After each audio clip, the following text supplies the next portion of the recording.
You want to have sex with a dude? Go for it and tell us all about it. You want to watch gay sex together? Okay, yeah, please lean in. Give me a little kiss. I would love to have a woman peg me. Everyone's got a bottom at least once. What if the dick is really big? Yeah, I don't know if I'm that gay. Tell me the truth. How do gay men feel about bi men? This episode is for all the nervous bi men and newly out gay men. Alongside a gay sex educator and a bi man, we are going to chat about building inner confidence as a gay sex newbie, flirting with men, and you'll walk away with all the hard skills that you'll need to be great in bed. We found one. We found a bi man. Yeah.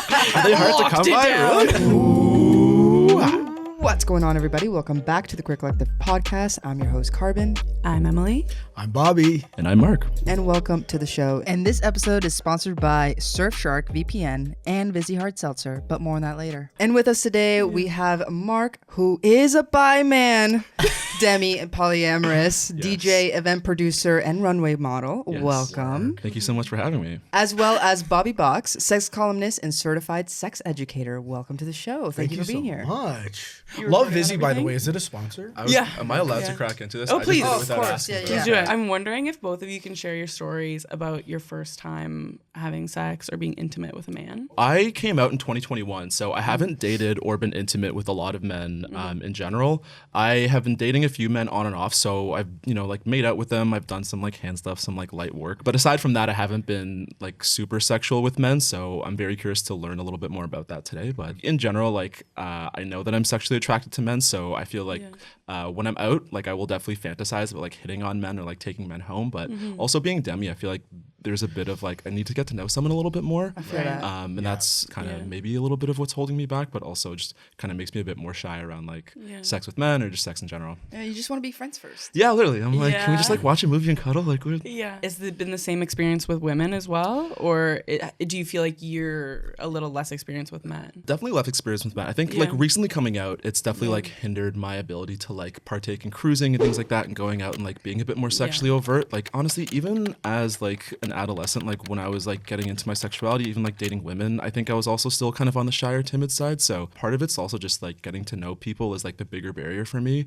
I think it's a trust thing. So I think I just prefer I think the sexual attraction also just is better when you trust people more inherently. Yeah. So I think I'm still developing that as I become more a member of gay and queer communities. I'm learning to trust the setting a bit more, and as a result I feel a bit more open. But I've only been out for about 3 or 4 years now, so I would say I'm still getting into the feel of that a little bit. You're dipping your little toe in. Yeah, exactly. Exactly. Yeah. Yeah. Just make out with a few guys here and there, and just pace. we're starting around the bases just very slowly. Yeah. Yeah. Safety is the number one thing. I don't think any of us should be sacrificing that, whether it's in person or on the internet, which is why I think that we should all be using a VPN like Surfshark to protect ourselves from data collectors and hackers. Do you know what Surfshark is? Of course, they're the sponsor of today's video. Surfshark is an award-winning virtual private network, which keeps your online identity safe by encrypting any information sent between your device and the internet. If you're like us and you're working remotely from places with free Wi-Fi like cafes or libraries, a VPN is an absolute must-have to keep your personal data protected from big companies or cyber criminals. It is so scary easy to hack a public Wi-Fi network, and a concerning amount of your data can be stolen if you're not using a VPN like Surfshark that masks your IP address to make you private online. I actually had my social media accounts hacked 2 years ago, and that was scary enough.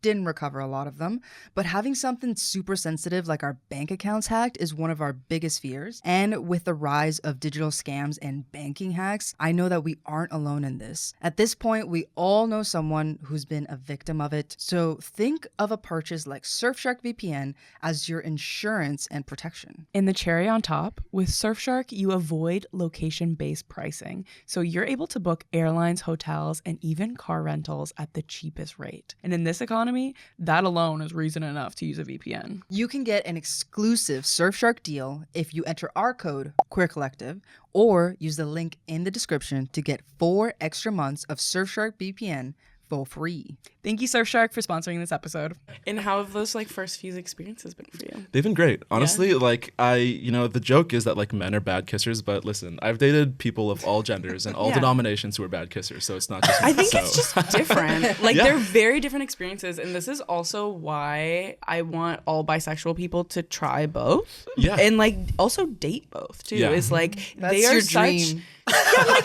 This is your bi dream. Do everything mainly because it's such a different experience to have, and like I think everyone should kind of experience that. For me, it was such a huge difference when I started dating women, having that romantic experience too, which I think is probably what you're looking for a little bit as a demisexual person, is like the romantic feelings. Definitely. It's just a different kind of energy feel. Like when you share the same, like, I don't know, like gender, sex experience is like, it changes things. I think everything about like the dynamics of dating changes once you start dating gender. Like I think as somebody who has been like traditionally like heteronormative relationships, you're kind of just like expected to be the top constantly. So there's the view of like being a provider. And so like being in male relationships where like maybe that doesn't have to be the case, where like you're not always the first person to lean in for a kiss, someone else can kind of lean in and be more a bit like strong-holded or things like that. I think was new, but like very exciting to be like, okay, yeah, please lean in, give me a little kiss. And I think it can give you a different experience of what even a heteronormative relationship can look like. Is like these roles don't have to exist there either. Yeah, 100%. They're all made up. 100%, truly. Like I think the expectations that people have are entrenched in family and religion, whatever it is, but they're strong. People like are very like hesitant to let go of them. So even these days, like the people that I do date fall somewhere under the queer umbrella or spectrum. I think part of it is that visibility of being able to understand that like just because your gender is whatever it is, you shouldn't be expected to behave so traditionally in that sense. Bobby, yes, I would love to hear a little bit about your journey of coming into your sexuality as well. I was in a heterosexual relationship for 7 years, and we were engaged. Just lots of arguments were happening and stuff. It had nothing to do with my sexuality. I did, however, bring up that I thought I was bisexual at the time in our relationship. How did she respond to that?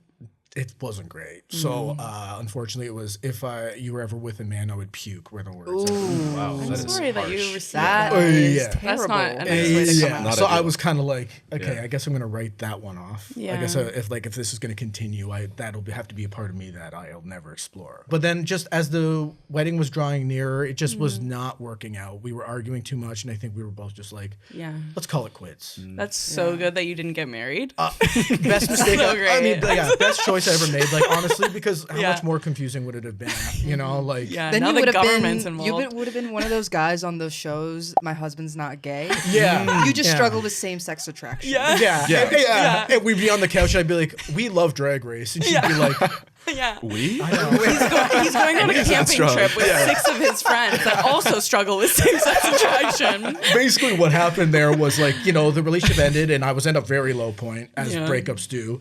And I was just kind of like, you know what? Look at this as a positive. Maybe this is a way to finally explore that part of you that you were always curious about. Yeah. So I started doing that. And then I think you asked about like kind of first time sexual experience. What a great day this was. And I know I'm very fortunate that a lot of people didn't have an experience like mine, but mine was like, I lived in Hamilton at the time, and this guy who was also going through a breakup was just like, I would love to take you to like a Drag Race viewing at the Drake Hotel. Oh, cute. They have this thing.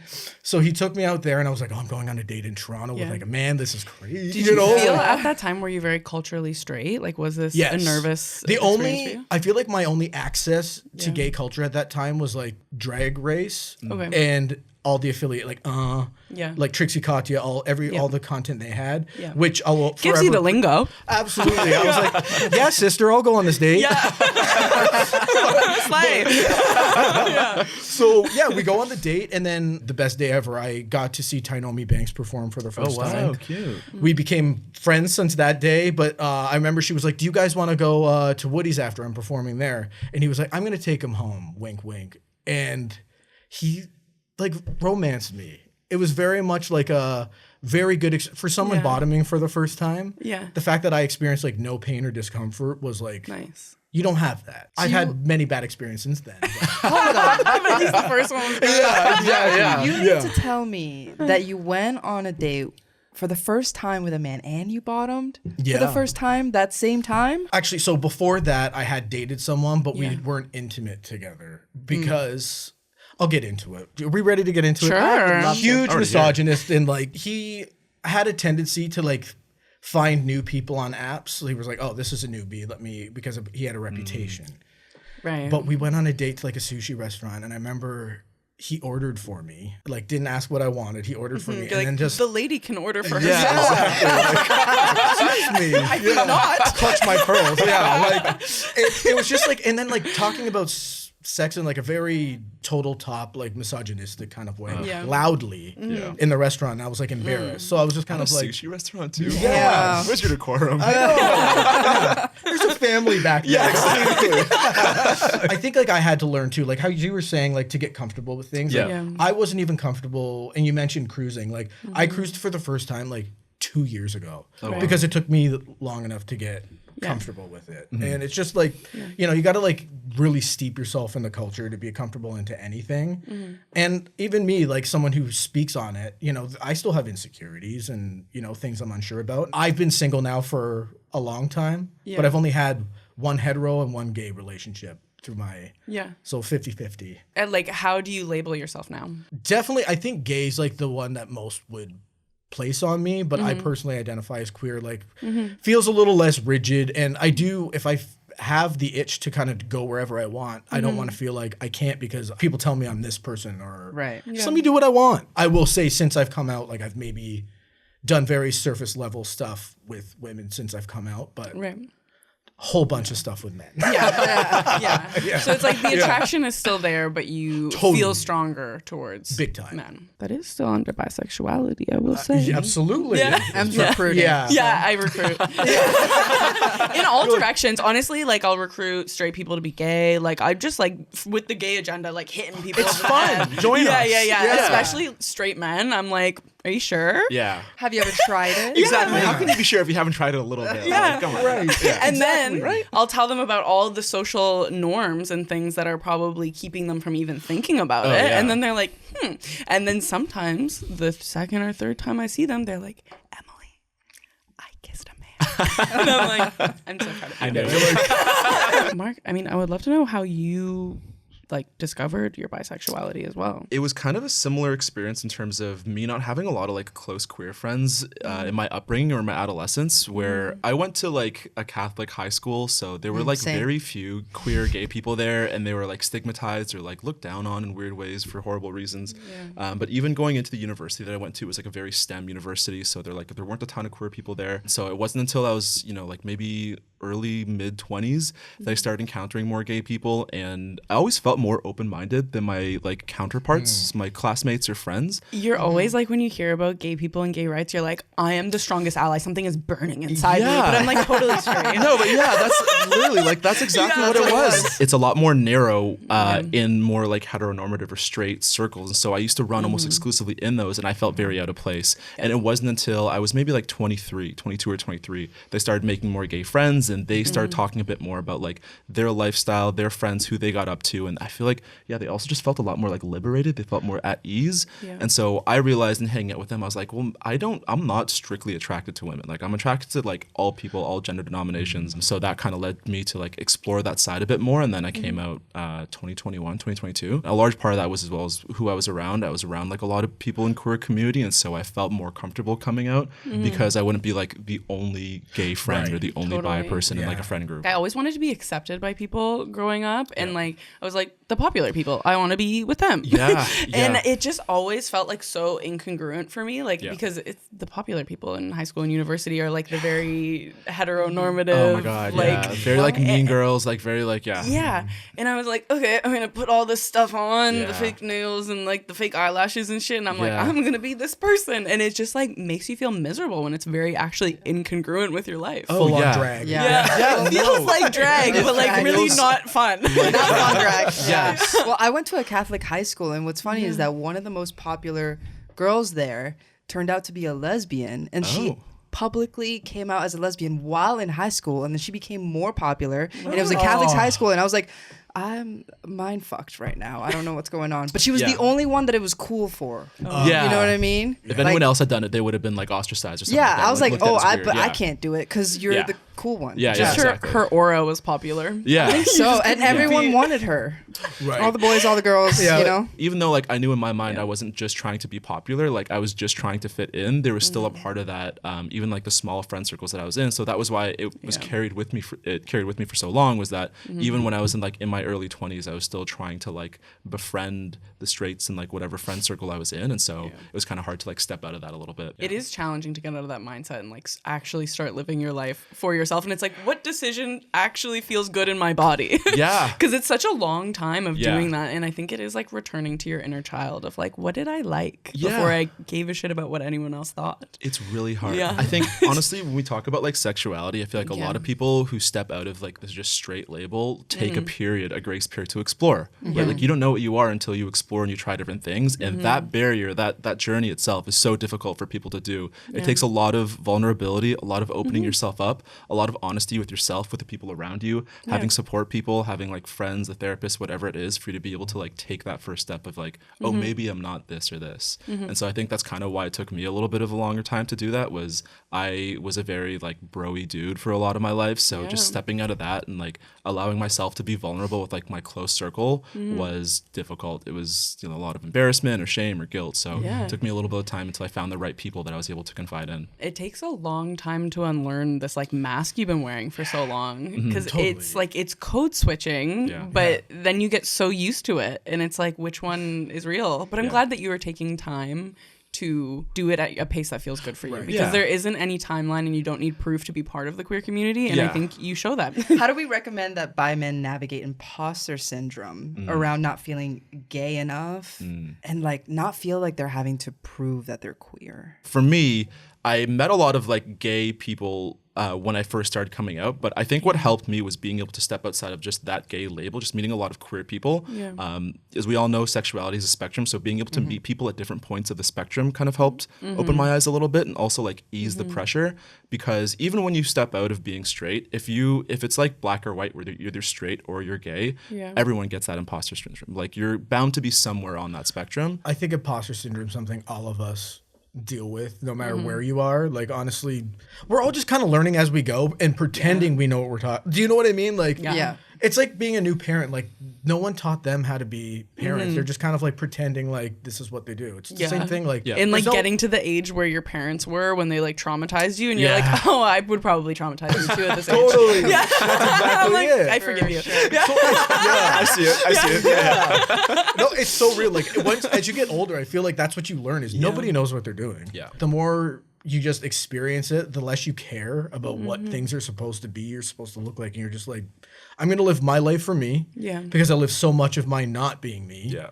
So I'm like fed up now, and I'm just gonna do me. I think what has helped me a lot is, surrounding yourself with people of a varying experience who can relate to you as well. Yeah. And I think if you hear someone who's saying something that's biphobic or is saying something that's demeaning to someone who has less sexual experiences, because that can happen to whoever, that's maybe not someone you want to have around you, because that's not going to make you feel very good. A predicament that I found myself in, that a lot of people I think in their early 20s find themselves in, is that it was hard to meet people. And so a lot of my friend group were like my elementary school, high school, university friends. And so it's just statistically more likely that those people are bound to be a bit more like, not closed-minded necessarily, but like hold on to their more familiar traditional values a bit more. And they're going to see you as the version of when they first met you as well. And those kind of people are going to have trouble with seeing you change and evolve. Exactly. You talk about imposter syndrome. That's like the main factor behind imposter syndrome is people seeing you for who you were. I'm like, I don't really like stay in touch with any of like my elementary or high school friends, not even university. What's funny is that when I walked into university, one of the professors was like, these are some of the best friends that you're ever going to meet and have. They'll be at your wedding. Oh, God. I don't know any of those people. Yeah. No, and What are you talking about? I totally know what you're saying, because that's something that like I recently wanted to write a post about, and I actually took it down because I didn't want them to feel slighted in any way, because the people I grew Who's up them? with. Who's the they them? Oh, sorry. They them. Fucking non-binary people. Them again. All of them. No, I had like a solid group of friends since kindergarten. And we all grew up together. I felt like they're not going to believe what I am now because they've known me for who I was at the time, or that they thought I was lying to them. And so much like that it almost felt easier to like, okay, I'm moving to a city. Let me like, I started a new Instagram and like went from there. And I was like, you can join me if you want. Fully new Instagram. Yeah, You're like, don't look at this at all. Yeah, I let him go. And then I was like, he's dead. And that's exactly. And I was like, if you want to join me on this, you're more than welcome to follow me. But it's going to be private. It was for a while. It's open now. But like, I feel bad that I kind of left them. But it's no hard feelings, if anyone. Like, but it's No hard feelings that I left you. Yeah, my exactly. On my side. I don't feel anything. Yeah, exactly. I don't know about all y'all, but I'm good. Stay mad. I think to your point, that departure though is something that's it's really difficult for people to like push away, especially like the longer you hold on to those friends, the longer that like runway becomes. It's really hard for you to take that kind of a step. Yeah. And you know, like in Toronto, we're very privileged that we have a lot of queer communities, people who are out, a lot of like queer community events. But you know, God forbid if you're in a smaller town, it's hard to find a lot of those. So Yeah. I think a lot of it can be in our own heads as well, like the way that we think some of these people are going to respond or react to us. To be fair, though, your partner at the time did not react well, so I feel like it's totally fair the reaction you had where you're like, fucking bye, everyone. I can't trust any of you. It's valid, but I think for other people, maybe just like look for some cues of like what kind of values do your friends hold? Like maybe just like ask about, oh, this like gay person in the news, what do you think about this situation? You know, and it's like suss out how they feel about it. Yeah. And then you might be able to come out to this. Do you want to watch gay sex together? yeah, No. it's like, yes or no. Do you want to kiss? Yeah, exactly. Yeah, I mean, Suss it out. and to that point, I'm actually really glad you said that because all of my friends were like the jocks in high school, and you would think they wouldn't be okay. All of them are great, and exactly what you said. They said, I think you were the one that was most against it than we were. Like we're cool with it. I think you just thought we wouldn't be. You want to have sex with a dude? Go for it and tell us all about it. Yeah. Tell me about it. Maybe a little bit me too. I don't know. No, there were a few who were like, did you have a little something for me? And I'm like, no. And then they ask that when they're kind of wanting it. Oh, absolutely. Why are you wondering that? Yeah, exactly. Why would you ask in the first place? Yeah. But yeah, I think you can kind of have both. You know, like I think you can start to explore a queer friend group while also like holding on to friends from different eras of your life too. And I think certain friends can serve different purposes in your life. That's true. You know, 100%. I don't think with your straight friend group, you're not going to feel like super affirmed and exploratory. You know, you're not going to get that. But these are people who knew you your whole life, and that adds some value. Yeah. Speaking of community, tell me the truth. How do gay men feel about bi men? So I'm gonna go. No, I'm kidding. So here's what I think. Yeah. I think a lot of gay men initially come out as bi as like a buffer so that they're still feeling like, well, just in case. I still like women, so you know, like don't think of me any differently. So they all just project that onto all bi men, and they're like, oh, you're just halfway to gay, right? You know, and it's like, don't worry, give it some time. Because I remember when I came out, that's what one of my gay friends told me. You can't project your singular experience onto every single person's. Yeah. Do you know what I mean? So I think that that's what's going on a little bit. I think everyone does like to do that. What's funny is that I've heard bisexual people be like, no, you're not a lesbian. You just feel that way because you're with a woman right now. Yeah. Like two other people who identified as bisexual who are now feel very strongly one way. Right. Yeah. It's like we're like locked on this like binary of things. Like you can't possibly. Totally. Everyone's like, my experience must be yours. Right. Yeah. And I remember actually like at the time when that gay friend of mine told me that, oh, just give it time. I felt so hurt in a sense, or like foolish that like you know me better than I do. Because like I didn't know at the time. I was still freshly out. So I was like, maybe you're right. I don't know.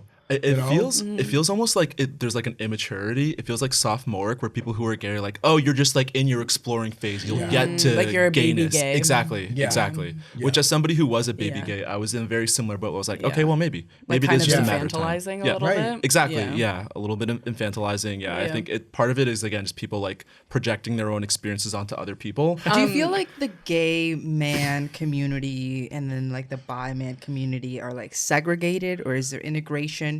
Is there room for us all? I think that there's segregation in some sense, but I do know that just bi men are so rare in my I feel like in my world. Bisexuals are dubbed by researchers as the invisible majority. Totally. Because 100%. that you just don't feel comfortable to like come out in either spaces, or you feel like you're constantly having to come out, or a lot of people are wanting you to just be gay or just be straight, and like no one is fully accepting you. So I think there's situations where it's like you may in a group full of bisexuals feel affirmed to call yourself bisexual, but right now you're calling yourself gay in front of these people to feel more comfortable. My thought is that bisexuals are majority of like the world's population. I'm not just talking about the queer population. And then I'm we're talking about all the population. Yeah. I think they're the majority versus gay or lesbian or straight. Yeah. When you think about it from like a historical standpoint, like you go back like hundreds to thousands of generations. Like I think the construct of gender and sex being so binary wasn't always the case. It's more of a recent development that we're so strict on the binary. Yeah. And I think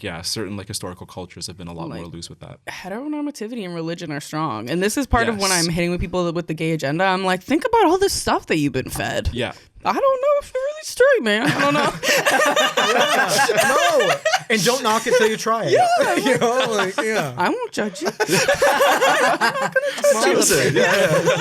This podcast is proudly sponsored by Vizzy Hard Seltzer. Over the last 5 years, Vizzy has supported our mission to authentically and positively represent the entire LGBTQ2S+ community. And with Vizzy's vibrant flavors, you can follow your own vibe. Be bold, be flavorful, and above all else, be yourself. Plus, Vizzy only has 100 calories and 1 gram of sugar per can.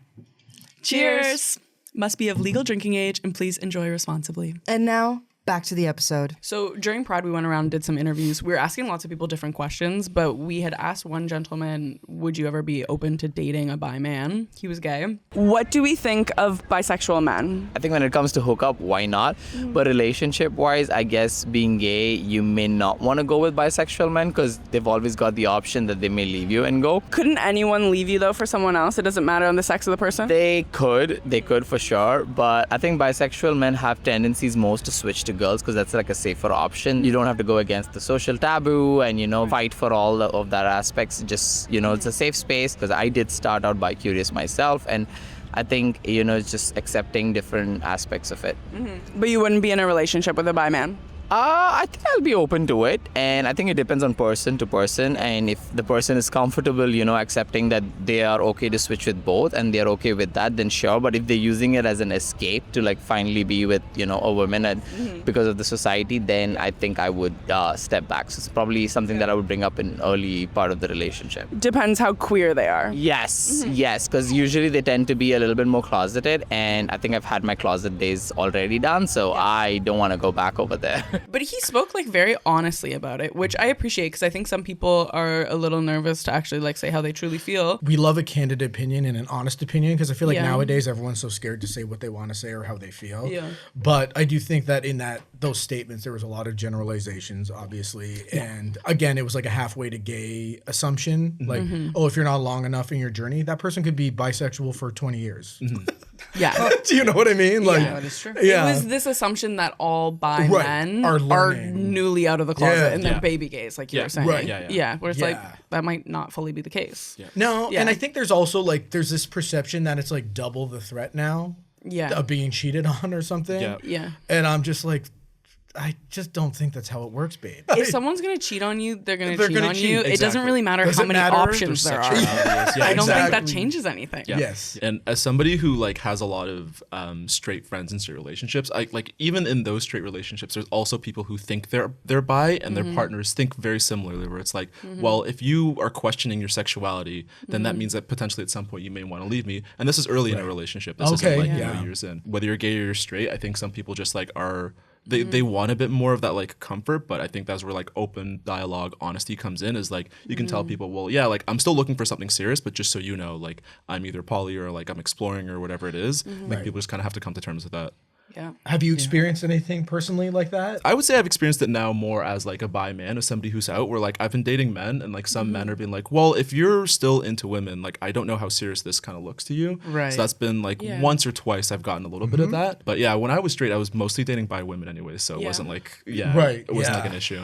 I think it's a fair question to ask Yeah. if you don't ask it with like a stereotype underneath Right, it. You yeah. know, it's like what are your dating goals? Yeah. Like, what are you seeing this as? You know, I think those are valid questions to ask anyone. I think it also it gives insecurity a little bit, like Yeah. no shade, but like I think sometimes it just some people are a little bit more, they maybe like have a bit more repression themselves, so they're uncomfortable with their partner exploring, Yeah. and so they need a lot more of that like attachment or security, where it's like I need you to be 100% of my dating life. Yeah. And there are people who are straight who just don't feel that way. There are people who are like, well, maybe I like my me time. I like spending a bit more time by myself. So Yeah. I think that's just like relationship expectations, just like being able to communicate that in the early rounds. You fear the unfamiliar. So if Yeah. this is something you're not Yes. like, I even found like when I first came out, open relationships were like a thing. Yeah. And I was, that scared the crap out of me. I remember at one point I was very much like, well, I cannot date someone who's used to open relationships because they're going to expect that from me. Yeah. It's fear of the unfamiliar. I think it all boils down to. Yeah.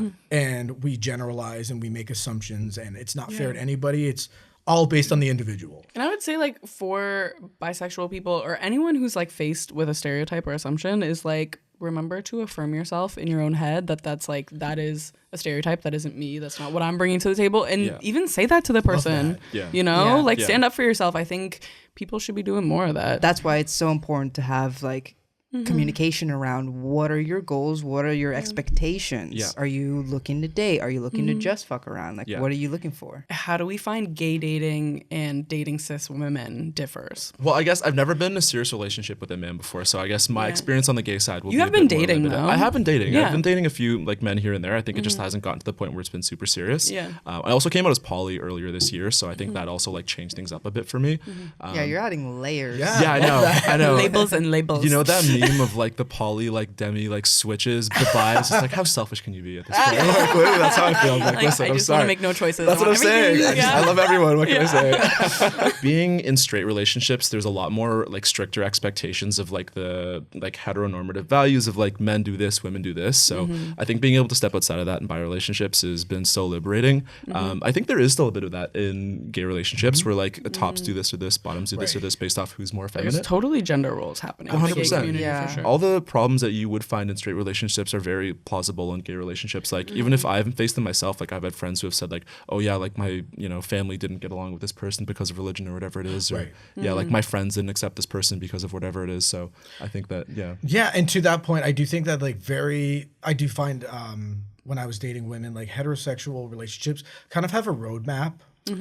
Where it's like Right. marriage, mortgage, children type thing. Like where your life's like careers. it's planned out. Yeah. No, Where really. I realized like once I came out, I was like, oh, this could go anywhere. Yeah. Which is freeing, but it's also scary because you very don't scary, yeah. have something to kind of strive toward. Do you know what I mean? Like, Yeah, 'cause I you're do like, think well, there's what do I do comfort then? in the roadmap. Yeah. Yeah. Like, I mean, this is what I'm supposed to do. that's how I kind of feel about like non-monogamy is like Totally.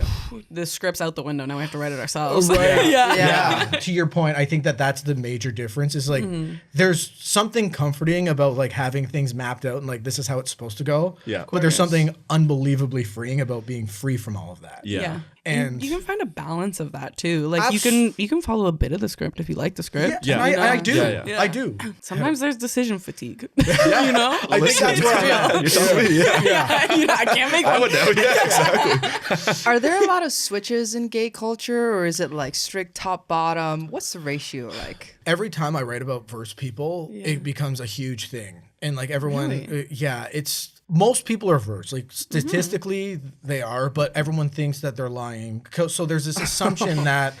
It's like bisexuality. Yeah, exactly. No, a lot of Exactly people what it's like. assume that people who say they're verse are actually just bottoms. They just don't want to admit it. Okay. I think that's the most prevalent. So I kind of, to like to ruffle some feathers, I'll like write a post where I kind of like, I know they're going to say this, but I've got a full essay ready to send back. Do you know what I mean? So it's just kind of like, you don't always have to be in the mood for one thing. How silly and boring is that? Yeah. Like, am I mostly a bottom? Absolutely. Do I bottom 90% of the time? Yeah. Yes. But there's the 10%. Yeah. And that makes you switch. Exactly. Yeah, exactly. So There you go. That's kind of how I live my life, I guess. I'm very 90-10. Does that affect your like dating outlook? Like if you're trying to date someone, do you go for more people who seem top or do you just like it personality? does. Like It truly does. Yeah, because if it becomes a thing and like you date or you're like on a date and you find out you're both kind of bottoms, you're like, oh. Yeah. That's so nice. Damn. But I will tell you, those people have become my best friends. Do you just like rub butts together? Or we do like cat's eye choreo in front of. It does. It absolutely does limit. Yeah. I'm curious because as somebody who is newly trying to date men, I think that's also something that I'm curious about because I think that I am a verse or a switch. Like I don't have a strong preference towards being top or bottom, but I think just being in more heteronormative relationships in my life, I've seen as a top, and I guess I'm more expected to be a top. Right. So that's why like I think I get hit on more by people who are bottoms. So it's kind of weird for me to be like talking to someone who's also like muscular, bigger than me. They're like, "What do you want?" I'm like, "Hi," but like, No, it's true, right? So like a lot of people will be like, "Oh, assume I'm a top," Right. Because like I'm like taller and like wide and. what did it feel like for you to be submissive for the first time? Oh, the best. Yeah. The best. Like, like it's, I know a lot of people who are bottoms and they're like, well, I'll only have a top if they're bigger than me and this and that. And I'm like, that's so, again, so stupid. And like, goes back to heteronormativity, all of that. Like, listen, if you're a short, skinny, have at me. I don't We care. love a short king. Honestly, if you have the aura, Exactly. It's the dominance and that I like. a lot of the times, a short person has to work harder to get your attention. Like the tall, Wait. traditionally attractive, like hot person, Yeah, they're no, just that's like true. getting it. They don't have to work that hard. That's in bed. true. But the other person, they're trying to keep you there. Oh, yeah. They're putting in the work. Yeah, there you go. If I'm the Great Dane, I'll have a Chihuahua hump my ass. I'm into that. What was your dynamic like in your heterosexual relationship, though? So my thing is I very much play into a role. I like being one or the other. So when I do top, I'm super dominant. So Yeah. like with Commit to the bit. exactly. So You're in character. and I think it's the dynamic I that feel like the gets same me way. off. Like, I'm- Do you know what it? Yeah. So I was just kind of. It felt natural, and I'd never experienced the other thing. So being dominant was a comfort zone for me when I was in a heterosexual relationship. Yeah. Nowadays, like, well, I would love to have a woman peg me. Do you know what I mean? Haven't had it. A but, lot like, of would love women, that. they don't want to admit this, but they want to peg a guy. Absolutely. Yeah, I think that's also coming around to like straight culture as well, as I think men are also finding it in themselves to be submissive, but it's a lot more like buried. Like men are a lot more embarrassed to out themselves as bottoms in straight relationships. Yeah, that's for something they obvious hire a dominatrix for in Right. private. Right. Yeah. Yeah. I heard a lot of Keep straight a women secret. though are Yeah. just starting to like stick fingers in guys' butts without asking. good. And I'm like, Without As they hold on, should. consent, though. No. exactly. No, but I'm I'm still hearing that where they're open. just like, nope, just. It's I'll like, tell you. You're gonna Bring it like in. this. If you're It's like, whoa. Yeah. It's true. No, I will tell you that happened to me. I was a bartender at a gay bar that a lot of straight women frequent. If you live in Toronto, you probably know the bar I'm talking about. But would be like, not only say it's such a shame that you're gay, but put their fingers down and like grab your butt or finger your butt while you're like, While you're on the dance floor? yeah, like I used to be like, before a bartender, I was like grabbing the cups and like putting it in and they would be Yeah. like, yeah, that's what would happen. Well, you have no hands to Yeah, defend so I'm yourself. just like, Oh my God, you're so vulnerable. yeah. And I was like, well, good luck. Like, I didn't shower before. kind of Have a swampy. good- yeah. I've been working. That is wild. But I think it's an important point to bring up is that I think that a lot of hetero women going into a straight bar are used to being objectified in that sense too, that they Right. feel going into Yeah. a queer space that like, oh, well, this is like the same thing, but the other way around. They're like, this is my Not trying to freedom. give them an excuse, but like being like, trying to understand the mentality there. Yeah. Right. Yeah. But yeah, it's not okay. Yeah. but- It's not. Yeah. Speaking of consent and kind of like the difference between gay and like straight flirting and dating as well, there was one kind of audience insight we got from a post. If you all want to contribute, it's on our YouTube community forum. That's where we ask people for you all. all of you. But someone had said sometimes queer male spaces have a different idea of consent. It's keep going until you get a no, as opposed to hetero spaces where I feel there's a focus on getting an enthusiastic yes. I feel like my response to that is yes, that's what happens. Yeah. And it's not okay. And I think that I think consent is in queer spaces is definitely, especially gay male, because I can't speak to any other Yeah. right now. But I do think that like consent's like a very In sapphic spaces, it's like, please do something. I'm saying yes, and you're still not doing anything. no, and you know where it's very interesting actually is like Yeah. a gay bathhouse Yeah. where like consent isn't just like a given. I know it's a place for sex, but like you can't just Yeah. do whatever you want to somebody without Yeah. like, you know, many Yeah. times I've been to one of them and just you hear someone shouting like, "Stop touching me! Whoa. Like, Really? get your hands off of me!" Does that person get person kicked says out it. after? Yeah. He's yelling at you. Yeah. Yeah, they're Honestly, yelling at probably you. not. Oh. I think if you went to like the door, they would say something, but yeah, Yeah. like it's touchy. It's for part sure. of the like community vibe yeah, going on. yeah. Why is that? I think that we're very gay men are a very sexually liberated group, and once we're all together in a space like where sexualities, it's like say like a place like an Eagle. Where it's like more sexually, there's porn on TVs. It Yeah. feels more welcoming There's like to a do gay something leather like bar, that. right? The Eagle? Yes, Yeah. yes. So it feels more welcoming and more like, oh, this is a space to do that kind of stuff, Right. As opposed to a space that's like more public and just like, oh, I can't Yeah. finger a butt.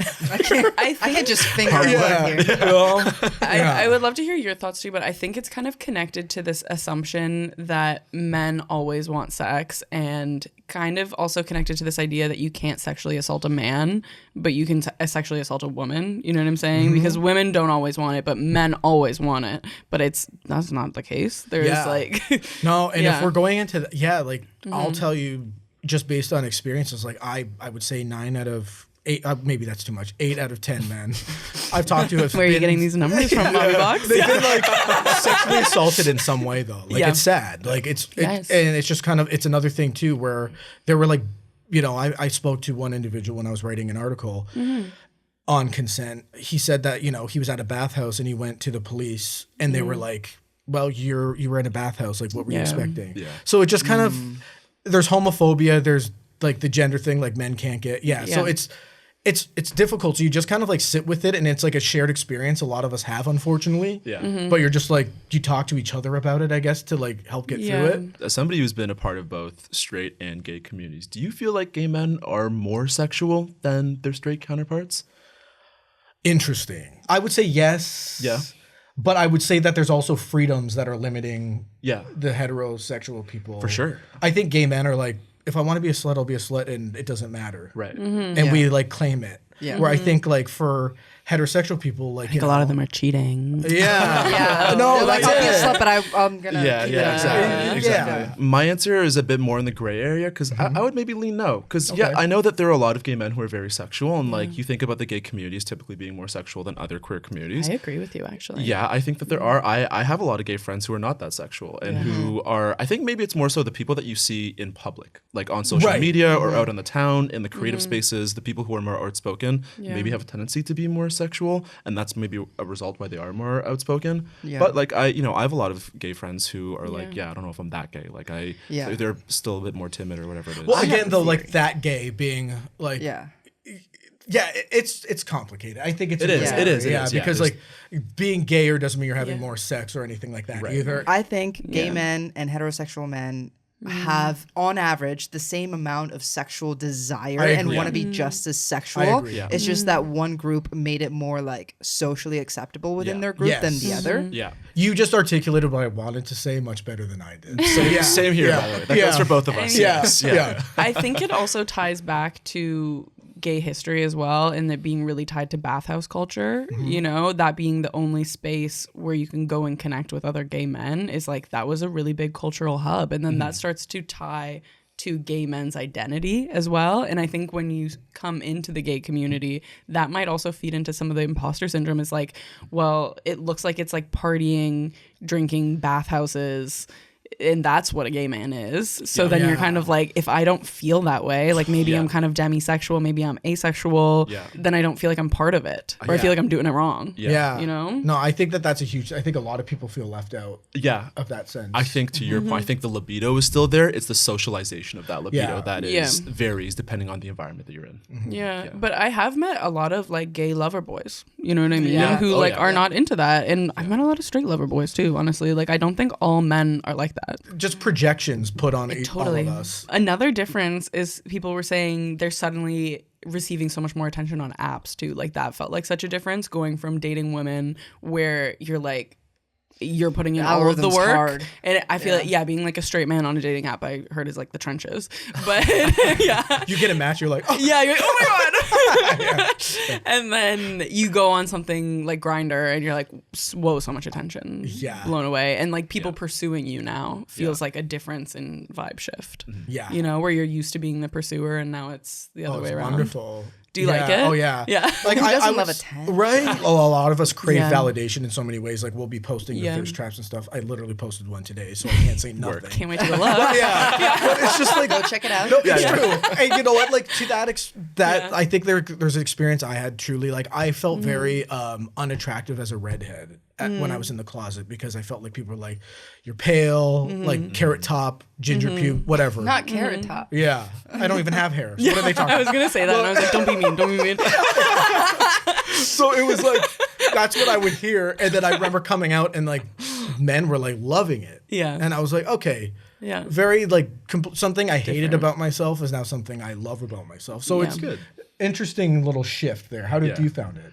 Well, so I'm not on Grindr, like, Okay. and also like the dating apps in general, like I can't stand them. They're like the bane of my existence. Like I have had zero luck on dating apps. Like Yeah. maybe it's a personality thing. Like I think in general, like I just find like connections to be a lot more natural when I'm like out and about, like I'm out in the town. Yeah. It's like the demisexual. I was gonna key say in you, very yeah. demisexual. Yeah. Because that's how I feel as well. It takes so much longer to get to a point of trust, and that Yeah. road to get there is so like exhausting that like oftentimes for me it's just not worth it. But like I think I love Grindr. Like as somebody who's not, like I understand the appeal for it. I think like as somebody who is newly out, like having a platform like that where you can just like Big time. be sexual with people, like explore your own body, explore other people's bodies like at ease, Yeah. and also just like you don't have to like do the fucking small talk and sit down and be like, so how many siblings do you have? I Yeah. think is super liberating. The only thing that I've heard is that like there has been issues on like security around Grindr, of like people like going to these hookups and then like having like potentially bad interactions. being unsafe. Yeah. Yeah. So that's the Well, only- I think you have like a lot of DL men who are sometimes like yeah, exactly. when you feel the internalized homophobia, sometimes it goes outwards. Yes. Yeah, especially right after they climax. Yeah. Yeah. Things get And then that they feel real. sure. Sure. guilty. Yeah, Yeah. exactly. Yeah.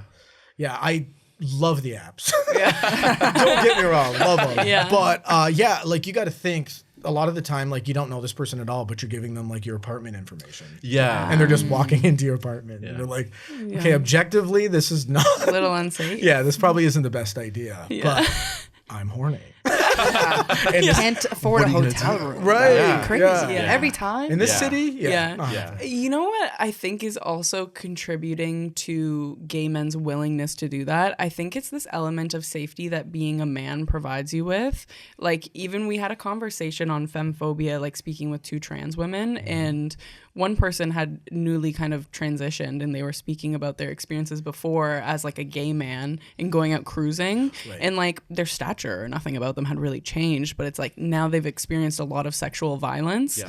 And they're like, I can't cruise anymore as like a femme person. Yeah.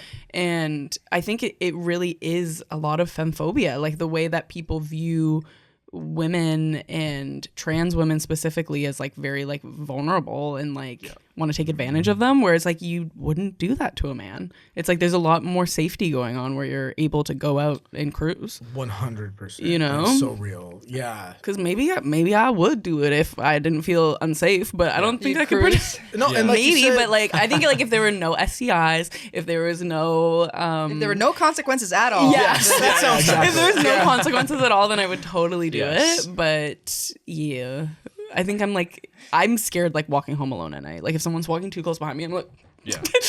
you know what I mean? I'm like, what the fuck? And that's so real. like cross the road. What the hell are you doing? Yeah, and even Yeah. I think even within the gay community, like femme men, like there's like even on the apps they'll be like no femmes or whatever. It's like if you can't even feel safe within Yeah. your own community on one of our apps. Exactly. My advice to people is always just keep your profiles positive. Don't say what you don't want. Say You don't need to do that. Just don't match with Don't that make person. anyone feel like crap about themselves. Yeah. You know, like Not necessarily. we all feel like crap about ourselves without Already. you. Yeah. I need to double down. Okay. Next, we have an audience question.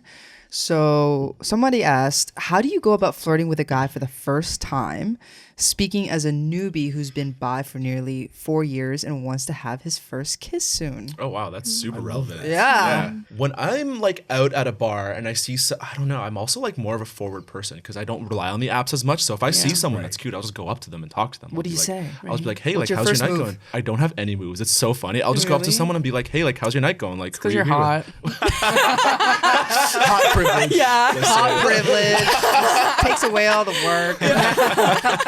Anyway, continue. How's your night going? Yeah, I mean, I don't know. Yeah. Like, I obviously like the first thing that I'm aware of is I try not to be creepy, but usually like I think there's something I found like when I'm hitting on a gay man that the reception is a lot softer. I feel like it's easier to like make eye contact with someone from across a bar versus like Right. if I'm a man, I'm hitting on a woman, I make eye contact with someone, they're like, ew, no, almost like almost They're immediately. like cautious. Yeah. Like wary. It's like, what do you Yeah. want? What do you Yes, want? espe- because like Are you a nice guy or what? Yeah. I think so. I think it's just a bit of like, are they more open to it? Like when I'm hitting on a man, like more often than not, they'll be a bit more open to it. So if I like see him from across the bar and I'm just like smiling at them, that's like Yeah. a very easy, like nice first move. They'll be like, either they will smile back or they'll just like turn away and not pay attention, which is Yeah. totally, but like, And that's your first signal. I think so. Yeah. I think that's what it is. I think that Yeah. also helps. Like if you are shy, instead of just doing the heart, like going in strong of like, hey, how you doing? You could like, you know, put out some feelers, you know, The like little smile. Exactly, the little smiles, the little like Yeah. yeah, like some like a little like Let's see it again. Yeah, little. Let's show us. Yeah. It's a very dainty, very demure little. It's like physical contact, right? Like trying to understand like how receptive that person is to you coming up to them in the first place. But approach the person how you would if they weren't gay. Like just talk to them like they're a human being. I had to do that as well. I think so many sapphics have so much trouble like after you're being pursued your whole life. Sapphics are the worst, though. Yeah, but it's Nobody really knows how to flirt. It's terrible. Yeah, I think because of this idea that men always want sex, there's more of a willingness to be like outwardly flirty and that kind of thing because you don't feel like you're going to be rejected as much. Yeah. Whereas like with sapphics, like there's more of a fear of rejection. Yeah. You know what I mean? Yeah. Okay. Where it's like, oh my God, there's like more of a chance that you're not going to be down I for think this. you're just less Yeah. used to rejection Yeah. because of like how you grow up in the heteronormative Yeah. world. Right. It's Yeah. usually Yeah. guys that are going out and putting themselves out there Right. who build up this confidence. They build up that muscle of like, I can Yeah. get rejected and it's okay. Exactly. Right. Yeah. Versus Exactly. like with women or just Yeah. like sapphic people, it's like, well, I haven't really done Yeah. that very much. So Yeah. now to start Yeah. later on is like it's a little bit I think tougher. you nailed it. I think honestly what it is like our muscles so formed in that sense Yeah. where it's like, listen, they reject me, it's another rejection. Yeah. Yeah. Like 100%. no big deal. Yeah. Like you shoot I mean, what is the hockey analogy? I haven't played hockey. I don't really know So- sports. You miss every 100% goal of you the don't. shots you don't yeah, take. yeah, That's That's it. it. Leave it to the bye guy. But yeah, so that's basically it. If I get rejected, I remember though it took some time, but now I'm just like whatever. Like you're not into me. That's Yeah. fine. Like I'm glad you told me. Yeah. Yeah, and I think it is like the small cues. Like if you're like making eye contact and smiling and being a little flirty and the person isn't picking it up, Yeah. Right. Yeah. move on to the next one. Yeah. You know what I'm They saying? don't need to be verbal cues. You can definitely Yeah. see someone's not interested. Yeah. by- Totally. I think it is just like it's just a dating thing in general. Like if you're nervous to dating in general, you'll be nervous to dating bi men, or gay men. So it's just about like putting yourself out there in general, regardless Yeah. of a person's sexuality. Ask some like probing questions, like, "Oh, Yeah. how was last week's episode of Drag Race?" Right. Yeah. Eye contact's important. I think that goes all the way back to like Yeah. when we didn't feel safe being gay. Like gay men used to like cruising. Like that used to be a sign. Like if we look and we walk by each other and it's we like look back, we're Yeah. immediately that's like a gonna have sex. thing. Yeah. So it was like eye Right. contact's huge. And if you realize you keep locking eyes with the same person through the night, I think you should go up and have a little chat. Yeah. Yeah. Yeah. And I think asking someone like not even just giving a compliment, but asking a question about something on their body, one of their tattoos, like I don't know. I think a lot of people, it's like you're wearing something because it expresses you as a person. So it's like someone showing interest in you. Yeah. People like talking about themselves. Is Yeah. it sapphic advice? Definitely. Or like, what is Is it working? Sapphic advice? You think it would work Yeah, with gay men too? absolutely. Yeah. Oh, yeah. Everyone's human. Speaking from personal experience, like so much of what you're socialized to be as a man growing up is like to be fitting in, to be like rigid and like strong in some ways. So it takes a lot of unlearning, I think. And not to say that that isn't the same for people who are coming out as lesbian or anything else, but I think a lot of men are just like a bit more stuck in their ways. So it takes them, they go at a slower pace, I think. So I think it's more common for bi men to have that experience of like knowing that they're bi-curious or that they're bisexual, but just like waiting for the right person and the right opportunity, I'd say. I will say men's sexuality is far more heavily policed in society, like even with like fag discourse going on in schools. It's like kind of trying to control each other's femininity from a very young age is like pointing that out in someone. And it's like that can stay with you for so long of like, oh, I don't want to be the one targeted. So I'm going to go so far to masking who I truly am that it's hard to separate yourself from that person. It's an unconscious like decoupling that you have to do. 'Cause, Totally. you know, even you talk about elementary school, the first 8 years of your life, like there are some memories there that are just like deeply rooted in who you are that you can't even access anymore. Like the memory is just gone. Like that trauma is done and dusted. You would now just have to live with it and like relearn it or re-remember it at a later point in time. And so especially when it comes to your sexuality, especially like 8 to 16 to 20 years of being told that like you being effeminate is not okay, or that like you're less likely to get job opportunities or romantic opportunities or whatever it is, just takes a lot longer to do that sort of decoupling. So I get why a lot of people are just like slower in that journey. I think monogamy also plays a part in that too, because people put so much more of their hopes and expectations into a relationship when it's one person. And I think especially people who are a little bi-curious or a little bit bisexual, but who are in straight passing relationships have so much of a harder time like walking away from that, because it's like, well, this relationship satisfies so much of my life. And like without this relationship, I lose so much of the stability that I've come to call comfort. So it's really difficult for me to walk away, even if maybe maybe I am a little bit bi-curious or I want to explore outside this relationship, like the benefits of the relationship itself are like Yeah, it's like an either or. Exactly. Yeah. It's really binary. It's really like all or nothing, which is like really Yeah, difficult. and I think Always humans a are tough creatures choice. of comfort also. Yeah, I think so. If you're watching this episode and you're thinking open relationships do sound like the thing for me, but I just don't know where to start, where do I go? How do I meet people? Where do I put my hands? I know exactly where you should put your hands, and it's on the dating app Field. That's actually where the two of us started exploring when we just opened up our relationship. The dating landscape is riddled with alienating behaviors like mindless swiping and ghosting. It may seem inconceivable that anything else out there exists, but it does. You have options. Field, the dating app for the curious, is a space where open-minded people come to playfully explore each other and themselves. In the same way that entering a different room can bring out a different side of yourself, stepping onto Field may reveal new parts of yourself that you haven't met before. There's breathing room to explore your desires. Think relationship anarchy, cuddling, being a brat. And find communities that share your interests. Think D&D, tennis, zine making. Free from ads and completely independent, this is the space that draws curious, playful, open-minded people such as yourself. In connecting more deeply to yourself, it's possible to find your people and build the community that you've been looking for. Here's a little preview of what life is like on Field. I used to think I was too femme to be dominant, too feminine to be anything but a woman, and too boxed in by labels that I never chose. But then I got on Field. Exploring ethical non-monogamy and kink there cracked something open in me, and I started playing with dominance and stepping into a side of myself that I'd always kept at an arm's length. By the end of the year, my gender and sexuality had shifted in ways I never saw coming, and I'm not the only one. 62% of Field members evolve their desires, identities, and interests within their first year on the app. When you're in a space with no expectations, no boxes to squeeze into, you get to see what's actually yours. So get out your phone right now, go to the App Store or Google Play and download Field. That's spelled F-E-E-L-D.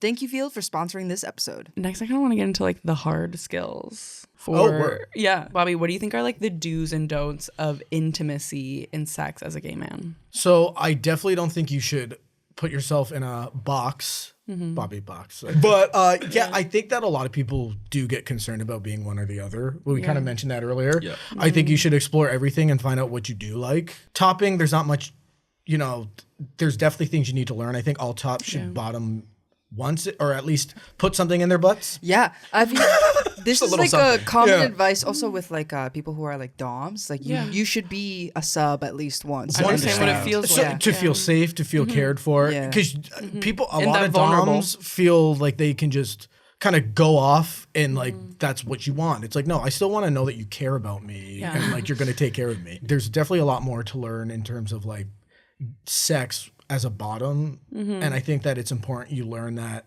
on your own as opposed to learning it through somebody, unless you know them fairly well and you trust them implicitly. And it's something, because I've been to the hospital for a bottoming situation. What do you think is important for people to know?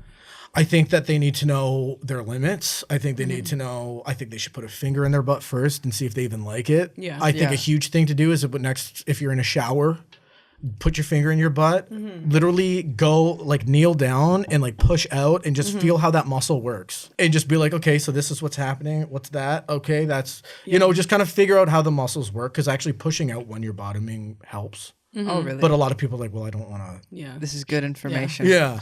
And As a lesbian, this please say more.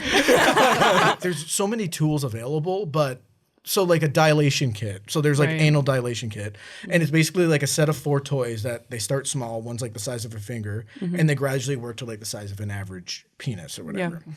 And you work through them slowly and as you're comfortable, and like you will work through them. You're like, oh, this is easier today. Let me try the next size. And when you upsize, you should never go any bigger than like another finger. So like just kind of like that each time. But it takes like months to get there. But you got to trust yourself first, because some top, you might not feel comfortable being like, I haven't done this much, blah, blah. So they'll just throw it in and you'll be like, oh, body temperature spiked. Yeah. Like, I'm so sore. Yeah. Like, so it's unfamiliar, right? So you got to get your body used to the sensations. And I think like being able to communicate your own limits to someone as well. It's like you said, like being a people pleaser. It's like that can get you in the hospital. Yeah. You know, Yeah. it's like if something hurts a little bit, stop. Exactly. And that's a thing too. Like a lot of gay men, they might pride themselves on being like a quote unquote power bottom, which means like you can just take it all. Yeah. And so like someone who say a little less experienced might be nervous to say like, oh, this is too much. Like they won't like me if I say this. It's tough, but bottoming, like I will say, please don't do any, like if it hurts, stop. Because you will go to the hospital perhaps. Perhaps. Yeah. And require surgery. Do you needed surgery? Oh, Poppy. My mom's in the waiting room like, Oh no. yeah. Oh my God, I'm sorry to hear. She's proud of me though. I promise. Go slow, lots of lube. I don't care how experienced you are, you should still be using lube. No, it's a good Yeah. Like, come on. It also helps protect you against HIV as well Yeah, to be using lube STIs, because all like of it. tears through the blood, that's how you can get HIV. Yep. When you first got into bottoming, how was your experience like getting into prep, getting on prep? Like how often were you taking it initially? How often do you take it now? Is it recommended to be taking it daily? Like what's... Yeah. So I was fortunate in that I lived in the village as soon as I came out. So there was like prep clinics all around me. And I want to like bring him up because he recently passed and he did everything for me. His name's Michael Fanu, and he owned a prep clinic in the village, and I went to him and he just educated me so much when I didn't know. And he told me everything, and I was paranoid, and like as we all are, because you don't learn the reality of HIV in that it's treatable and it's, you know, there's preps available. Like I came out, I went right to him because it was right across the street. He told me everything. He gave me, you can get it for free. Yeah. You know, so like I do it every day. But How can now, you get it for free? So you go to a clinic and like places like Freddie, even there's services like Freddie where you can get it delivered and you just fill out paperwork and they'll give it to you. Like it depending on like your income. Exactly. So most people I know get it for free or at a heavily discounted rate. So it's like manageable. Good. Yeah. It's lovely. Truly. Did you notice any side effects when you started taking it daily or? So I didn't personally. I know some people say like their stomachs are a little, so like take it with food, but like honestly the side effects are like minimal compared to the benefits, you know? Like, yeah, and they're short-lived. Yeah. So, yeah. Is how quickly, like how long do you need to be taking it for it to work? So, after a week, you're good. Yeah. But you shouldn't be, like, if you're like, well, it's been 3 days. It's like, no, you're still not, like, it's 99.9, like, coverage. Oh, wow. Once you've been, so before that, you know, it needs to build in your system to get that kind of protection. So, you can wait a week, babe. Is there any other, like, do's and don'ts, I'd say, of, like, gay intimacy beyond just, like, top and bottoming? Honestly, and I think we've mentioned it before, I think, like, communication is something that a lot of the time we don't do. Like, I think a lot of the time, like, you'll communicate on the apps beforehand, but then when you're in the act, like, you'll just, things will get to a point and you're like, how did we end up here? I'm not comfortable anymore. And, like, there's even times where, like, sometimes someone will show up and they're not who they were. Oh my God. in the What? Hey, that's pictures. really scary. And they just, you know, you gave them all, and you're like, What do you do? and now you're in my apartment. Like, do you leave? Like, so Oh my I've gotten God, to the that's so point now where I'm scary. like, Like- you need to go. And they're like, well, what happened? I'm like, well, you're not. Who you said you Yeah. were. Like, it's a like, different picture. Yeah. Don't take it like, but like, also you lied to me. So you got to go. Like, sorry. Do they ever get, like, violent or weird? In my case, I've been lucky, no. Yeah. But they're usually like, and I don't want to hurt anyone's feelings. So I feel pretty bad about it. But I'm like, But you're I'm not going to go through with it. Yeah, no. Like, yeah. But We can't build this on lies. and what I want to say too, and I think it's important, especially as bottom, like experience builds confidence. When I started, I remember I was always, I'm going to give way too much information. Please I'm sorry. do. No, But I remember I think always giving used to- more information helps other people. Right. Like I think a huge, and I know a huge fear of bottoming is people, fear of like poop. So like you're That always, is a fear. oh, For Yeah. sure. more than pain. Even as somebody who's never done anal kind of Yeah. stuff, I think about it sometimes. Yeah. I'm like, but what if, you know, please Of say more. course, you know, like, and I will say, like, let's be honest, like, you're playing with a butt, you're Shit's gonna happen. shit happens. Shit happens. Yeah, like you're gonna strike oil. Yeah. But like, not all the time, you know. Yeah. But like, it might. I mean, it's happened to everyone. What do you think about douching? I'm a proponent. I love douching. Yeah. Like just it for a confidence thing. It's not a Yeah. must by Yeah. any means. Yeah. And it's you got to do way It's like less a than fresh most people shave, think yeah? they need It to makes do. you feel a like after fresh you just like shave. freshly Yeah, shaved, you're you're just out kind on of a like, date. and you can kind of like Yeah. feel a little more like, oh, I can go Yeah. get wild because Yeah. I've done what I need to do. But you don't need to douche. It's not a necessary thing, but it's kind of like a confidence thing. Like it's like an extra step. Mm-hmm. You know, like if you go in the shower and like I said, I'm a big fan of fingering yourself in the shower apparently. But if you go in there and you feel Instincts around your rectum and there's no poop, that's all. Where your poop is stored, which is in the colon, is like 7 inches inside. That's So pretty good for the average. that's what I'm gonna say. Yes. The average penis is 5.1 to 5.5, so you've got space. Wait, where are you getting these stats? Where are you getting these numbers It's from? I mean research. Yeah. Yeah. I'm like I've measured each and every one that I've been. My calculations. From my personal I'm like wait before we get started. Yeah. let me get out this tape measure. Science. So yeah, it's just I think homophobia too is a huge reason that like you think like oh well you're gonna poop, and like you're not. Like most cases, you're not gonna like fully poop on somebody. It's gonna be like Yeah. whatever's left over in the rectum that's happening there. I heard of one horror story. It was a I'm sure we it was a all do. heterosexual one though. To be Okay. fair, yeah. My friend was telling me a story about how in high school his friend went to this girl's party and her parents went away for something, and they were very, very religious, very Christian. So she was like, I can't lose my virginity, But I can do butt but I stuff. can do anal, and then that's a loophole. Yeah. So his friend went in anal, Jesus but then loves loopholes. Jesus loves anal. And then, but then in the middle of the party, her dad came home and stormed upstairs and slammed open the door, and he pulled out too quick, and apparently she just blasted everywhere. Oh my God. So as long as that doesn't happen. Yeah, Jesus Christ. Literally. So would you say a don't is pulling out too quickly? Don't pull Yeah, out that's too a huge one too. Actually, yeah, you don't want to shock the muscles. No, but I feel like that's another thing. Like I feel like everyone knows that story. Like I remember having a story similar where this guy had sex with his girlfriend and they had a white couch and she pooped all over it. And I'm just like, damn. I feel like that's what you hear, but like, how many times have people have anal sex that you haven't heard that happening? Do you know what I mean? Like you always hear the horror stories. Yeah. You don't hear like course. that. Yeah. So It's like I went in and it was great. yeah, exactly. clean as a whistle. Yeah. Like, yeah. I've heard a lot of people who don't eat all day if they're about to bottom. Is that like a real actual thing? Yeah, that you have and to I do? used to be that guy too. And Yeah. then you kind of again educate yourself a little bit more. Like if you take like a lifesaver for me and anyone listening, watching, fiber supplements. Yeah. They make your bowel movements like quick and strong. Like it all comes out at once. Yeah. It makes douching like a 2-minute affair. You Yeah. know, you just like 2 washes and you're good. Yeah. That's what I say to that. hot but tip. yeah, but there's also, you know, Yeah. if you're gonna have anal sex, you're like there's certain like trigger foods you'd want to avoid. Like Yeah. if there's something you know that like as soon as you eat you've got like Yeah. bowel issues like Yeah, yeah. Chipotle or Right. something. Like You're if not- you're allergic I to was gonna dairy. say, yeah. Totally. Yeah. Like Probably The don't do cheese that. fondue or- yeah. Sure. I just ate an extra large pizza. You want to come exactly?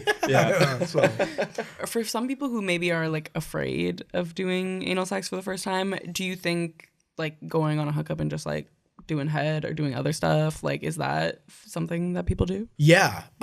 So I know we're talking about like labels and like how they're Yeah. not important and stuff like that sometimes, but Yeah. side is a new label that's kind of come around in the last few years. What side? So a side is not a top, not a bottom, Mm-hmm. but they're like on the side, so they don't do penetration. Yeah. So they do hand stuff, oral, and stuff like that. So I think that's like a much more common thing. But I do know that there are people who explicitly be like, "I want anal. Don't do."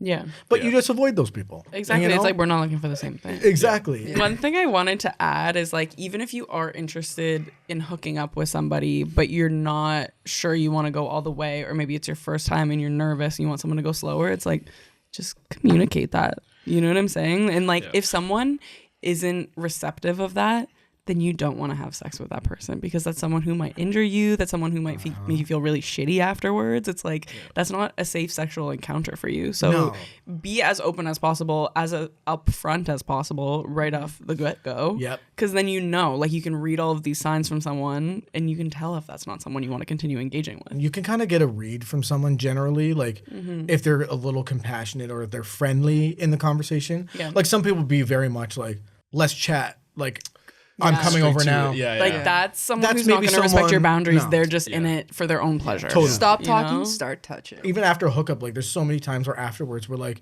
"You're a really nice guy." Like that's so refreshing. Yeah. Do you know what I mean? Like it's weird. And they're like, "What's your name?" Yeah.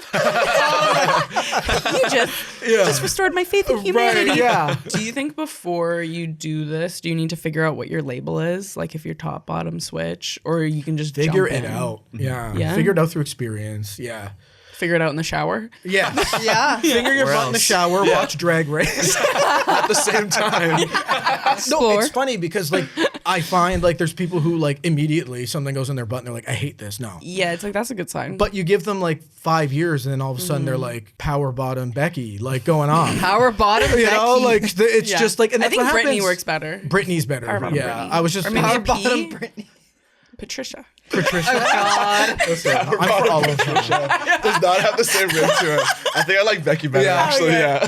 I think like you also go through like moments even in your own sexuality where like you're like, oh no, I feel more bottom. I feel more and verse.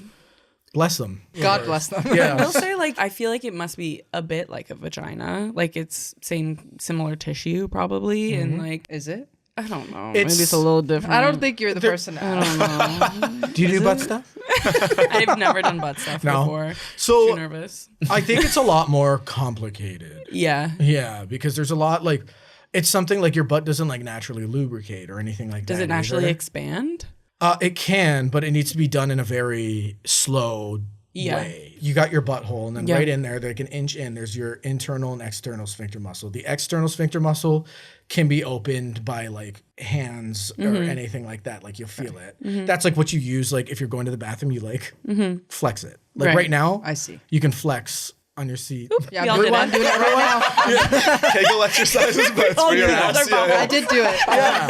So that's your external sphincter muscle. The internal one is the one that can't be, you can't. So it needs to be like massaged open and like, eventually it's like, I welcome you. Yeah. Just like sweet talked into Exactly. it. I always say romance the whole. So that's why like I'm a huge fan of rimming and like anything like that. Like, you know, help the person feel comfortable. Yeah. Making someone feel comfortable is half the battle. Yeah. Because if you're tense, your butthole's going to be, you know, you clench your 100%. butthole. Yeah. So What I was going to say, that's kind of the same as a vagina, is like sex can be painful for a lot of people with vaginas as well. It's like if you have endometriosis, if you have other situations going on where Or it's if you're like, just a nervous Nelly. or if you're very nervous, it's like yeah. the muscle clenches and it can feel like burning if you are trying to go in and like the person isn't relaxed or you're going too fast. It's like that can be a very unpleasurable experience, and I feel like that is probably similar in ways to the butthole. totally. It's like your butthole mind connection. Yes. Be at one with your butthole. Yeah. Exactly. And part of that is being able to feel safe with someone and feel like you can tell them what you need and what you want. And it's like a good dominant person is going to listen to you and make you feel safe and comfortable. I feel like group sex, something that's talked about very widely within like the gay community. As somebody who's like new to the gay community, like how would you recommend getting into group sex? Like what are some things to avoid going into it? So what I do love about our community is that like we'll like host little things and be like, hey, you want to come to this? Like Sniffies. I don't know if you know. Yes. Yeah. What's that? Wait, So Sniffies is like, it's a cruising app for, and it's basically like the pictures, like the profile images aren't even of like people. It's like your butt or your penis. It's like very sexually focused. How's that different from Grindr? So you're not allowed to post that on Grindr. It needs to be like shared in a conversation. Like your profile picture can't So it's be like your Grindr butthole. to the next level. Yeah. A lot of people will be Yeah. hosting like group things. Yeah. And you just like go to it and then like join group and they'll either deny or accept you in, and it's just like so easy to do. Yeah. I don't do that very often. I'm very much like a make love to me one-on-one. Yeah. Yeah. Like I always use Group this sex as is a little bit of a complicated dynamic. It is. Like emotions wise. It's like, Yeah. for me, I have a hard time reading everyone's energies a little bit. I'm like, are you enjoying yourself? Yeah. I can't tell. Like, I'm Yeah. having a hard time reading everybody. And I'm like, Yeah. are we all still good? Because I'm like really big on consent. So I'm like, That's me too. I think like Yeah, I'm just, too like, come concerned up. about that. Yeah. Thumbs up, everyone. yeah. And it's like, we I think doing? I'm Vibe ruining check. the vibe, but are we all still good? Yeah. So everyone's like, shut the fuck up. Yeah. Are there any like safety concerns going into it? Like I feel like if it's like a one-on-one partner, it's easier to check if like a person is tested or if they're on PrEP or like if they're taking the right precautions. I Right. feel like in group sex, maybe that gets a little bit lost in translation. Yeah, and I do think like at least in my experience of the people who do host them, like they kind of put that in the invite. Like we'll be like, make sure you're on, please be on PrEP. No like harsh drugs. No this, no that, no this. So a good partyful invitation is the key to good group sex. Just lots of Don't we details in love there. partyful though? I love. I like being able to tell who's going. Yes. Yeah, like I need to prepare See the myself for that. maybes, the RSVPs. Yeah. And honestly, it is that easy. I think also if you're nervous about STIs, like going for like other couples or something, or like Yeah. people you know, it's Yeah. like sometimes like having group sex with your friends. No, and you know what's great is a lot of the apps know? have like a last tested Yeah. in the profile. Oh, so amazing. you can be Can like, you like confirm it too, like with like doctors? some people ask. Oh, that's Yeah, cool, they'll be like, yeah. I want to know for sure. Like, Yeah. please let me know. Yeah. Yeah, give me And- receipts. Yeah. Like Yeah. you're a stranger, I don't know you. Yeah. Do you have advice on giving a good blowjob or giving a good hand job? Oh, great question. I was also going to ask that. Yeah. One thing I think is undervalued, and You I show like, us on the it's mic. not about tech. Yeah, I was literally kind of like, you want me to? Always make sure your mouth is moist first off. Yeah. As somebody, What if you like No chronic dry dry mouth. mouth? yeah, so do you they've do? got like the mouthwash that's got, there's like a certain ingredient that you need to, I can't think of it off the top of my head, but I It always, makes you salivate. yeah, You chewing can probably gum, like Google it just yeah. like things like that. But I know Yeah. like as someone who's like partakes in the occasional edible, Yeah. and they invite someone over and you've got dry mouth, you're like, oof, Yeah. this is not a good start. That's happened to bad. me many times. Honestly, even giving head to women too, it's like I feel like I have like a cat tongue right now. I'm like, Right. Oof. I'm like, But I will say a good way to generate saliva is to gag on it. yeah. You know, that'll make it happen. Yeah. Also, undervalued enthusiasm. Let them Yeah. know that you are loving what you're Yeah. doing down there, and like play into it. You know, like do the eye contact, do like the Yes. I've never done this before. You know, like, all that kind of like it works. I think a tease with any kind of head is fun. Like Yeah. whose ever genitals it is, it's like kind of like teasing and like not continuing the rhythm and Yeah. then going back into it and like making the flirty eye contact while you do it. Totally, and Yeah. the most sensitive part of the Yeah. penis is the frenulum. What's that? Which is So that the underside of the penis, there's like where the there's like a piece of tissue that connects the Like the head kind of to line. the yes. Yes. Okay, Yeah. So that's the most sensitive part of the penis, like way. So if you like flick your tongue on it, Yeah. Interesting. I'm telling you, Yeah. that's like that could be like your one move. Okay. And I think like a big important part too is if they have a foreskin, ask how sensitive their head is, because some people are like, Yeah. you can't touch it, and other people are like, no, pull it back and like go to town. Like So, it's really sensitive, the yeah, foreskin? like like don't do it at all type of thing. Yeah. I'm very curious to learn a bit more about like what gives good. I mean, like I kind of know. Like I also Yeah. have. A I mean, dick, you've like, I know that's what good what head is. yeah. Like Yeah. it's. I would assume it's the same. usually like Yeah. what you Yeah, like I on would try to- yourself. You would. Someone else would probably also. like on you. Probably, Yeah. yeah. Yeah. Like it's. I think it's the dicks same are thing. easier in that way where it's like every vagina feels a little different. Yeah. That's harder. I don't think vaginas are harder.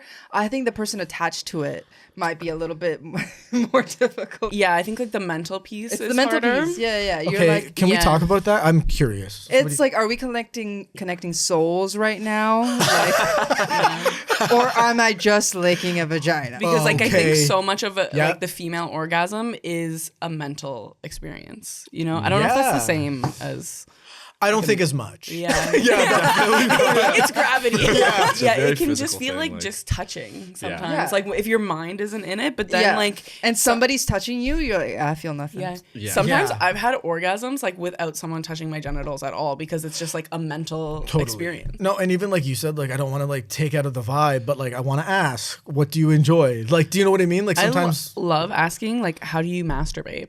But also that can be scary. It's like you're like torquing your shit sometimes, and you're like, oh, I don't know. I like to whip it, reverse it. So I'm like, pretty soon you're like, fuck. I can only come when.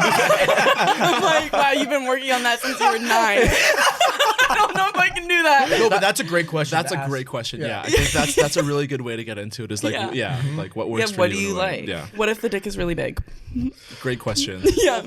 Come over. No, My home address is. Yeah. I mean that's a thing too. Like I Yeah. I remember when I first came out, the first guy I like kind of saw when we came out, it was too big and I just couldn't do it. Yeah. So it's just one of those, again, like comes with time, and like don't hate on yourself because like it's not happening. But like most people who do have big penises are like, I get it. Yeah. Do you know what I mean? Like a bit of a curse. Yeah. No, I know I keep mentioning this, but I did write a whole article on like guys with big dicks who like the curse of it all. Like they're like, oh, you either become like no a one running can joke, take this, yeah. or like that you're very limited in the partners you can have because. Totally. Do people with like big dicks versus small dicks assume a position, like assume top or bottom? So it's interesting. There is a study that a lot of people with smaller penises will take a bottoming role because they think like. Just assumed like that? Well, I think it's like maybe a comfort thing too, where some people would be like, well, you don't want me to have sex with you, like I'll just bottom then. Is that like a stigma that exists within gay communities of like tops who like yes. have small dicks, like people just like you kind of thing, or do you have to? Is there like a size Unfortunately, I requirement if you are think gonna top? I think it exists, but I think that like everything you can't generalize, right? Yeah. But yeah, I do think unfortunately, I think it's there. I meant with blowjobs though, because honestly, I think the bigger myth that was fed to us our whole lives is that giving head to women is so hard, but then you go and you suck a dick for the first time and it's like, hello, this was the biggest lie I've ever been fucking fed in my life. I'm like gagging, I can't breathe. I'm like, what the fuck? You're unhinging your jaw. So much, and then you get to lay down when you're giving head to a woman, and you're just like, shut, like that was so fucking easy. Like, go fuck yourself. You're just like a little kitten next to the water. So much easier. But yeah, what do you do? How do you give head to someone who has a really big dick and you can't do it? I think like honestly, I think it's the same about bottoming. Like it's just kind of like, look good for you, but bad for me, I guess. Yeah. What about like two hands and a mouth? Yeah, you can do. Yeah, and that's the thing. Like I said, everyone with practical advice. Yeah, exactly. Yeah, the head is the most sensitive part of the penis anyway. So like, if that's what you got to do, you know, and that's the motion. Just cranking. That's the motion. Torquing. Yeah. Best of luck to you. Lube helps too, actually. Oh yeah. So if you're doing that with the big, like, just you got that going. Look at this. Jesus Christ. Mr. Monster cock over.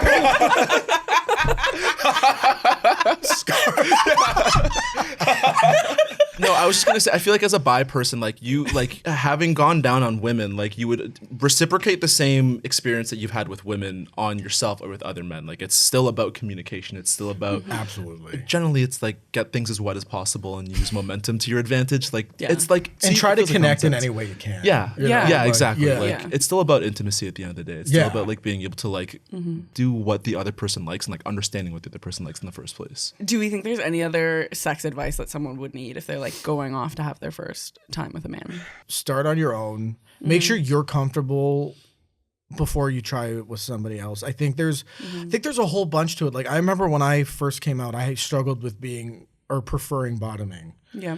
And I remember even saying to like my boyfriend at the time, like, do you respect me any less? Because it was like the internalized stuff you learn growing up and everything. And it's just like, you know, even like, oh, well, you're gay, but you're not a bottom at least. Do you know what I mean? Like it's things like, diminishing of bottoms? Bottom shaming is huge. That's such misogyny though, because like obviously women are expected to That's bottom. what it is. Yeah. So it's like, oh, you're less than. And the amount of times people have been like, oh, so you're the girl in the relationship? You know? Really? And it's So like, there's just like a lot of like misogyny happening in the gay community. I think we're getting better. Yeah. Don't get me wrong, but it definitely exists. Yeah. Absolutely. Which is so interesting for like a community that I would say a lot of gay men are friends with a lot of straight women, and like drag is like an art form meant to celebrate femininity as well. So it's like, it's interesting that all of that exists together. You kind of find your people, you know, like the people I hang out with would never bottom shame anybody. I think that people who bottom or sub Yep. are more bold, more brave. Like they put themselves out there. Speak on it. In my opinion, it takes less boldness. It takes more less vulnerability courage inherently. to top. I think that's what it is like for bi men as well. I think a lot of them are uncomfortable with that level of vulnerability of like just opening themselves up both physically and like figuratively. But like, I think a lot of people just aren't used to it. So I think they hold on to those values of like it being a more effeminate act and like are still getting used to that. Yeah. Whereas I like, I don't know how else to say it. Like, like look up to it in a way. Like, where I'm like, wow, you're so like confident and vulnerable, like willing to be vulnerable. Yeah. You know, like I think no one 1000%. loves women and femininity more than lesbians. So, you know what I'm saying? Yeah. very commendable though. Yeah. As a gay man, can I ask a question? For sure. So you mentioned like the top bottom. Like, is it more prevalent in the lesbian community, or like people stick to their roles? There's definitely a good amount of people that are like, I only top or I only bottom, Yeah. stone top, Yeah. or like pillow princesses, Yep. or like, you know, like the tops that are like touch me nots. Like they're like, I will touch you, but you will not touch me. There's a lot of 'Cause touch it's very me nots. vulnerable. Again, Yeah. Right. I'm personally a switch as well. Like I don't really like sticking to one role. I lean more one way than another. Yeah. And which? Who are you asking? I'm like, I don't know. I feel like I'm the only one who's like talking about being a boss. Yeah, you're like, please, sure. I do lean more top, but I will switch You'll it up budge. for sure. Yeah, I for think sure. that comes back to like everyone's got a bottom at least once. At Like least. you don't know yourself until you've bottomed. Yeah. Like stick one finger. You up don't there. know like what's enjoyable either. Like Exactly. you've never fully And- experienced it. Exactly. Or many times, more than once. Exactly. Yeah. And I think every bottom should top too, because I do think that there's a lot of anxieties that come with topping. Yeah. Like there's feeling Are you liking adequate this? enough. Yeah. Are you enjoying? Can I stay hard long enough? Yeah. All of that stuff. Yeah. Or just like Like- you're in charge of the good time. Yeah. Yeah. And it's like, there's a lot of pressure on There you now. is. And I know people are like, oh God, let's not give tops any more credit than that. I'm going to give them the credit Yeah. they need. A good top, a great top, in my opinion. The best top. The best top that there is will do their actions and build the scene with the bottom in mind. It's not Oh, yeah, really of for course. them. Yeah. It's not really for yourself. It's like it's for the team. Of course. Yeah. That's just sex in general. If you're going into sex with like a one person approach of Yeah. like you're doing it for yourself. Just masturbate. Yeah, just stay home. Literally. Just stay home. Get yourself a wet towel. Like whoever floats your Fingered boat. yourself in the shower watching drag. Please. And I hope everyone does it after they watch this video. Okay, so to close us off, we do something on all of our sex education episodes where I write a little bit of smut, and it's a game called Smutty Mad Libs. So there's going to be this moment at the end where I say, what happens next? And you guys kind of like paint the scene for us. So either you can role play it together, you can like play the two people, or you can just tell us like in your brain what would happen next. So you step into a queer event hand in hand with your partner. Here, everyone is so unique and expressive. The company feels freeing. The air is heavy with the heat of bodies moving in sync and freedom. You talked about this night for weeks and wanting to explore to see what it feels like. And she's been nothing but soft, grounding, and open. Her hand squeezes yours before you both disappear into the crowd. Then you see him. And how could you not? He's magnetic. His bare skin glistening with tattoos tracing the curves of his muscles as he moves. You lock eyes once, twice, a dozen times. The kind of gaze that feels like fingertips trailing over skin. Your partner notices, smiles knowingly. Go on, she mouths, barely audible over the beat. So you take a breath and turn back, and what happens next? I make my way across the room very subtly so Yeah. that not seen. So you're not scaring anyone, not to startle anyone? I don't like jump in front of them. Right? We very demure. But sort of like walk up a little bit behind them and just like trace your finger along either like a leg or a shoulder. Oh. Just like try and see if they notice. Yeah. Yeah. Do you want to jump in or should I keep going? Oh, you keep going. It's, Okay. I don't think this is my scenario, is it? No, could be- I want to it know could how be you'd either hit of on this us. person too. I would stand near them and hope they approach me. Really? You're not good at hitting on people? That works too. Is that why you like the dating apps? Because like it takes away the having to approach. It's Yes. like we know we're both attracted Yeah, to like each other. little tappy. Yeah. Yeah, Even love like if that someone's scary. at the bar, I'm like, You get the app open. That's so funny. Yeah. So Bobby's answer would be to open up Grindr. Yeah, exactly. I, Just See like if they show pop on up. the phone. Yeah, like Are you on here? Are you? Yeah, exactly. Okay, but I liked where Mark was going. So Well, you yeah. do, So like, a you little give a little graze. finger, yeah, and You're then so you vibing. don't have to like put yourself in front of them, but maybe Yeah. just like a little tap on the shoulder or something, and then cute. just give a little like nod to the bar, so you can just like get a little moment to the two of you. Maybe buy them Very a drink, demure. talk to them a little bit, see how the night goes. Yeah, open up a little bit, tell them a little bit about yourself, get to know them a little bit, see if there's a room somewhere. Maybe get their Instagram. I don't know. Who knows? See where the night goes. Yes. Mark matched my smut voice. That's great. This next one is about an app hookup, though, so maybe this will be your vibe. Right up my alley. A fantasy about giving a man head has been lingering in your mind for over a month, and tonight it's feeling urgent. Your chest and other parts are vibrating with desire. So for the first time, you decide to download Grindr. You swipe through a lot of headless torsos, starting to feel some nerves and hesitation coming up, until you see his photo. That easy grin, messy curls, and a spark in his eyes that feels both safe and dangerous all at once. After about an hour of chatting, you're outside his door knocking, the nerves pulsating through you. What happens next? Gosh, this is so relatable, actually. You Yeah. did a great job. Yes. Yeah. I have been that boy. I am- tell you. Work. Lost in I it. got in your brains. I walk in. Yeah. He's watching Drag. We get in the shower. He watches me finger my butt. So here's a scenario I love. Okay. Okay. So Yeah. he's just sitting on the couch. Dick's already out. He tells you to open the door? Yep. The door is unlocked. Yeah. Oh yeah. And he's just feel sitting there. safe. The TV's on. Like he could care less if I'm there or not. And I just walk up and I get down on my knees and I service him like a good boy does. Oh my God. And It's then- very like, I don't give a fuck if yeah. you're here or And not. yeah, I like Like a little I like that degrading. kind- You yeah, like a little yeah, degrading. yeah, Yeah, yeah. yeah. And then he's done, and then I just get up and go. Not a word is exchanged. Oh my God. Wow.